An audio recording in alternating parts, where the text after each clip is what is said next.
ये परम सत्य है। और ये सर झुकता है भगवान के चरणों में। जब आप अपना सर झुकाते हैं ना, तो भगवान कृपा करते, आशीर्वाद देते हैं। क्यों? कि सर झुकाने का मतलब है कि भगवान मैं आपसे बहुत कमजोर हूं।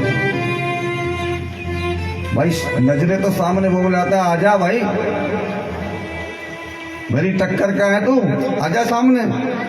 जैसे किसी में लड़ाई हो जाए तो बोले हम का किसी से कम पड़ रहे हैं महाराज, सामने आ जाओ।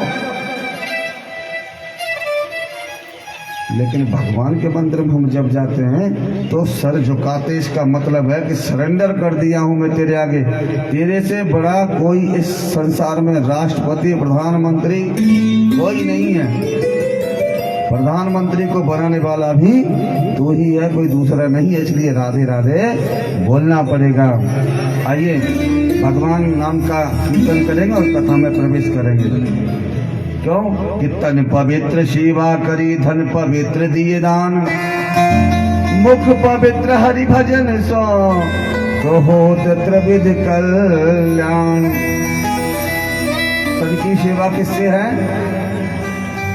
तन की पवित्रता किससे है?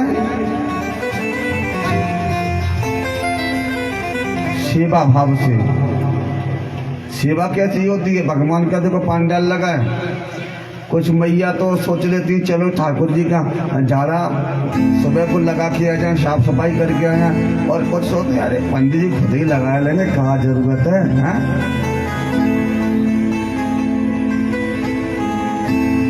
सेवा परस्वार्थ और आत्म पूजा, इससे बड़ा धर्म नहीं। परस्वार्थ यानी भगवान की मंदिर की सेवा हो, दूसरों की माता पिता की सेवा हो, गुरु की सेवा हो, तो इससे तन पवित्र होता है। और धन पवित्र दान करने से होता है। लेकिन ये दान पवित्र तो दान से हो जाएगा, तन पवित्र सेवा से होगा।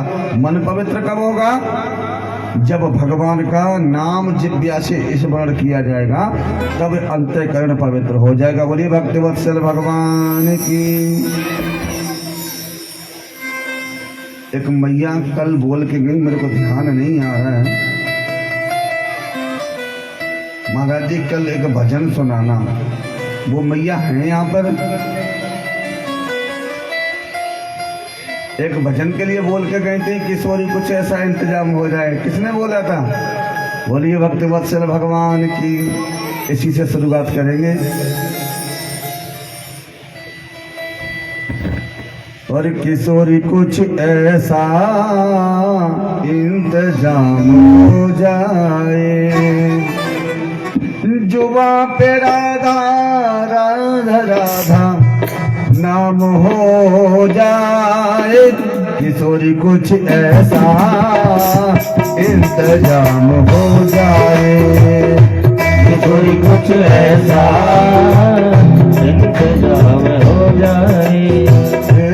जुमा पे राधा राधा राधा नाम हो जाए, जुमा पे राधा राधा राधा नाम हो जाए।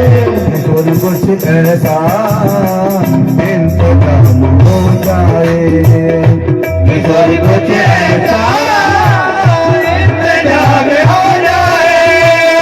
हरि बोल राधे रानी सरकार हमसे तन की सेवा करते हैं।